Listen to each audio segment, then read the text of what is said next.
Namaskaram. Welcome to this week's new weekly podcast. And today we're going to talk about what exactly right now happening because as we know, monsoon season is going on in India, and specifically the northeastern part of the India. They are going through heavy rainfall, I would say, and flood level and the water level in the stream and the river is going above the danger level. I've said many places. Primarily, I would like to pay attention to Tripura today. It's a northeastern state, or aka the third smallest state in India. There are many other states, those who are also affected by this monsoon rainfall profile. Specifically, Assam. Assam is also affected, and then some portion of West Bengal. And recently, past week, what happened we saw in Kerala. So this is something significant which I have also observed, which is happening, by the way, in the country, specifically right now in Tripura. If I pay attention in Tripura, basically, Tripura, as you know, is a northeastern state, and then we have is a very small state basically, and we have close to 10 rivers within the state, and all of them, the origin from the is I would say the is the extension. This is the extension range of Himalayas, or you can say the end portion of Himalayas, right after the Arunachal Pradesh, and then it's uh, so in that valley. So in Tripura, the ranges we have, they are primarily, we can call them the extension of the Himalayan ranges, where Himalaya is basically is ending its ranges before it's like Bay of Bengal starts. So in Tripura we have few small ranges from where. So there are many rivers in Tripura. Like I said, some rivers in Tripura are named after these rivers, but there are several myths and folk tales associated with these rivers. A few of them is like Gomati, Kowai, Manu, Haura, Mohori. So you have to remember Gomati is the biggest river in Tripura, and it's considered to be sacred by the people of Ganga. It is almost the stretch of the 133 kilometer long, and it starts from there are four ranges. Like the one is Atharamura and the Longtrai. From Longtrai is the longest range, and from where the basically the river originates, and it runs through all the way from the South Tripura and then goes into Bay of Bengal through Bangladesh. And then we have Longai River is also starts from the Jampui Hills, and, and then it goes to Assam. It goes to on the other side, goes to Assam, and again it's proceeding to the Bangladesh. There is Manu River. Again, it starts from the range called Sakhantang, and then it runs through Kailashar, and then again it falls through Bengal, sorry, Bangladesh. Similarly, we have the smallest river we have in Tripura is Aura River, which basically originates from the Burmura Hills. Yeah, where basically I live, like my native is not far from that origin, and then before it goes to Bangladesh, it runs through the capital of Tripura, which is Agartala, and basically parallelly runs through the city of the Agartala, and then it falls through Bangladesh. So the point we are trying to emphasize here is because you probably saw what is exactly happening in news. The flood is specifically the capital of the Tripura area, entire municipal area is under the flood level. Water all over the city. Basically, road has been blocked. Water clogging. You'll see everywhere. Water is getting inside people's houses, and then life really devastated. Many people have lost their houses, their belongings. And of course, when flood happens, is not easy thing because it's again natural calamity, and then people end up losing so many important things, and even people, end up losing their lives as well. So before we all know this, what a flood can do and what exactly the consequences is going to happen. But my video is not going to talk about that. We know this. I'm going to talk. I'm trying to emphasize or point out something that's really, really significant, which we have been ignoring lately, uh, probably for 5, 6 decades, if not less. Primarily, the thing is when people started settling there in the valley of Tripura, and then it it was became a less densely populated area. Now it became a majorly densely populated area, specifically the so Agartala is a very plain land, is a valley. Other ranges I talked about, Bormura, Ataramura, Langtrai, and Jampu Hills. These are the ranges. Shakhandang, these are the ranges, the extension of the Himalayan ranges, but very people, less people live there. We primarily accept the ethnic groups we have, the tribal community, accept them. Majority of the people population is at the city. So what happens is basically these rivers I mentioned. So Howrah River is the one of the smallest river. It stretches 53 kilometers before it entering into Bangladesh. So and it runs through the capital, and what happens is basically when it's running through the capital, then the natural stream has been disturbed, has been destroyed. Knowingly, unknowingly, I don't want to get into the reason, but it is a fact. It is a matter of fact. The natural stream has been disturbed because we have to understand one thing. These rivers have been flowing for thousands of years, millennia. And now we came from out of nowhere and we have no rights to disturb this natural stream flow. It doesn't matter, like in the name of development, in the name of modernization, and then we are destroying the natural stream, natural habitats. So the river basin has been destroyed. People started building houses, people started building their businesses, all kinds of things. So and everything has happened under the government supervision. I would say this is absolutely administration failure. This is a state authorities failure because nobody can come and say this everything happens overnight. No, this is not the case. It has been happening for past 40, 50, 60 years, and it is still going on.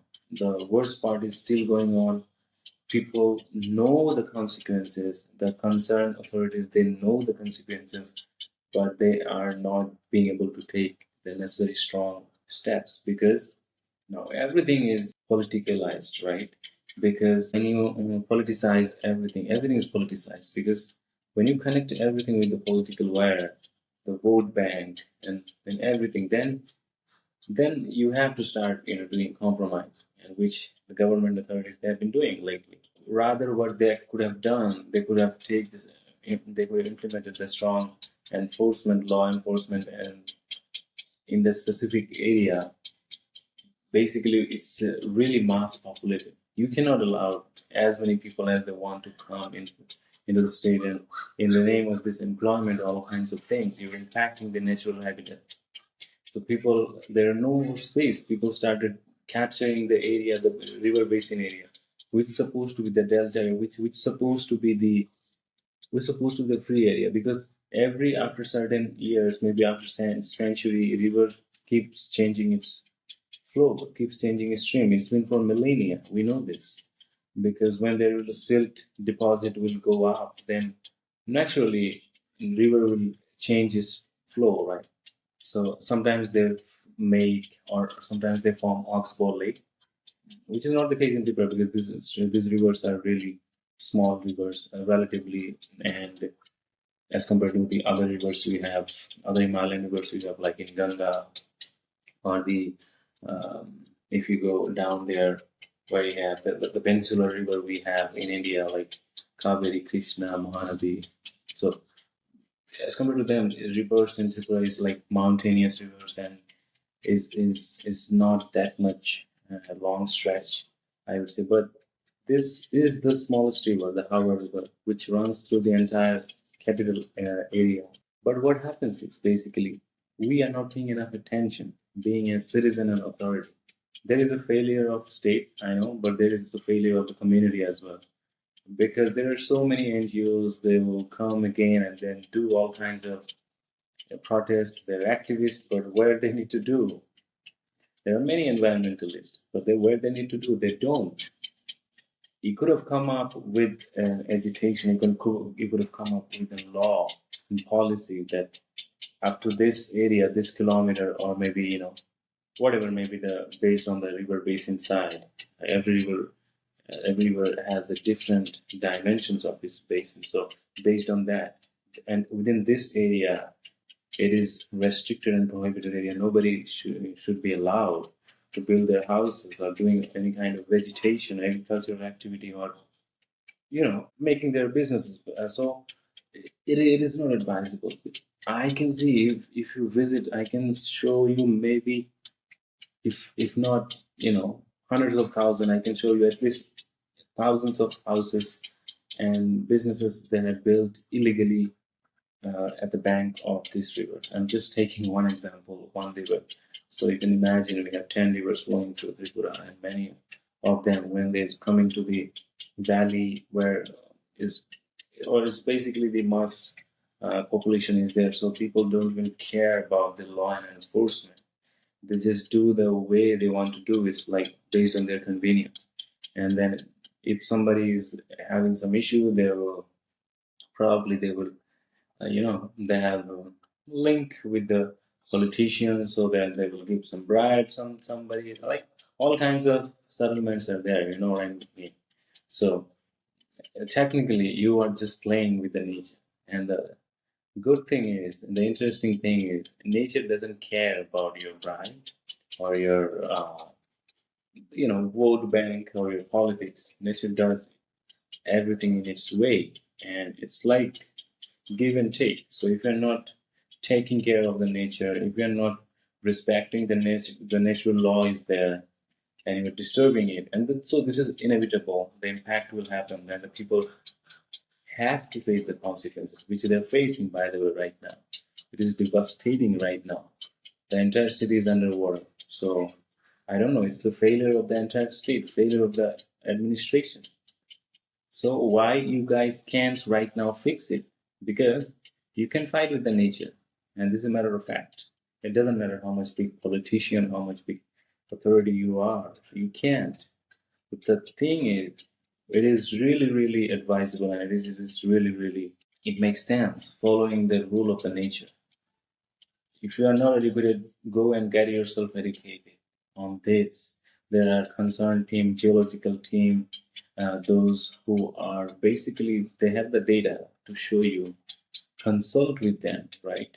How we can protect our rivers, and we are not harming them. We are not interfering. We should not be getting away. What I'm trying to say is, we should not be getting away in their way when they're flowing, because they have been here for millions of years. Millions of years, they are flowing through millennia.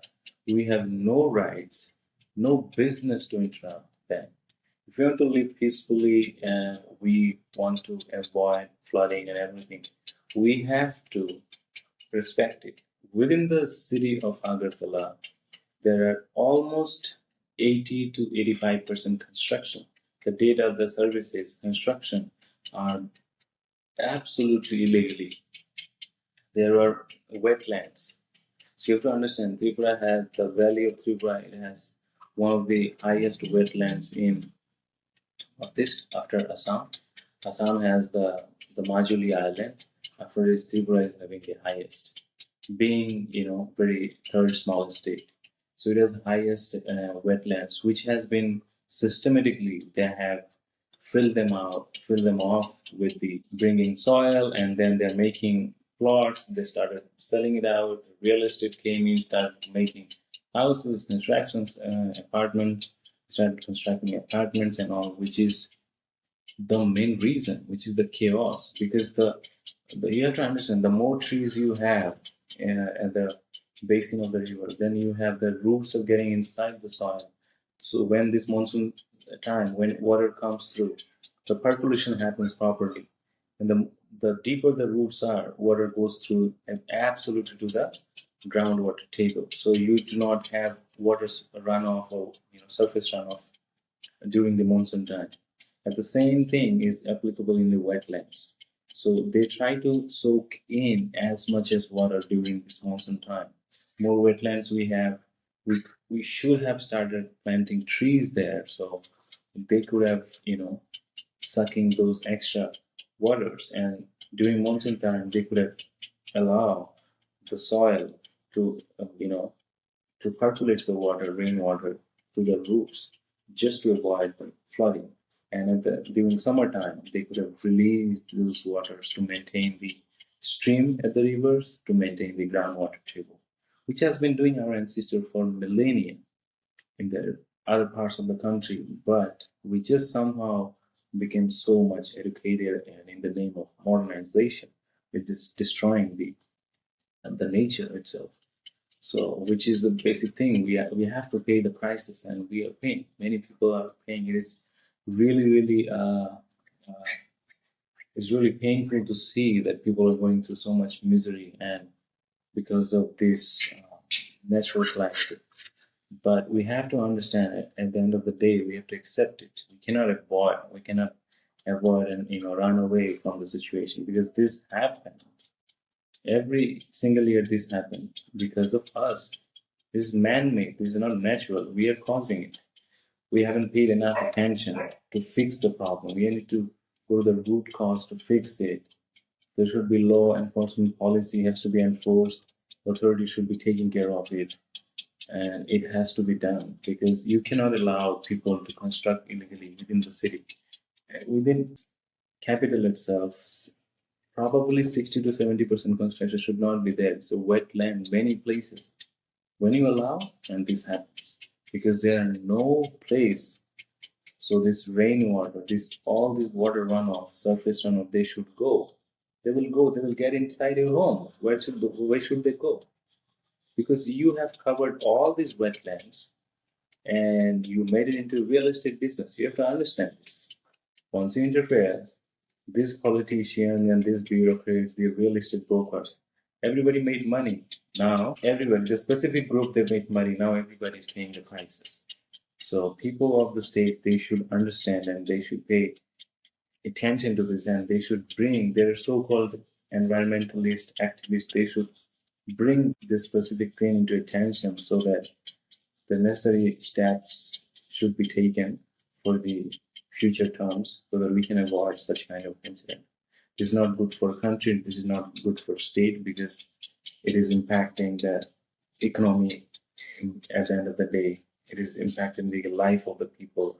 And when the individual life is being getting impacted, of course, it is impacting the entire nation's growth. So I think the necessary steps needs to be done. Policy needs to be in the place, and it has to be enforced, so that the strict action needs to be taken. Those who are not following this, those who are constructing illegal constructions within the city, outside the city, at the river basin, it has to be done. It is the high priority. If you play with the nature, and nature is going to, teach you a lesson, and I think they are doing it. Thanks, Kyle.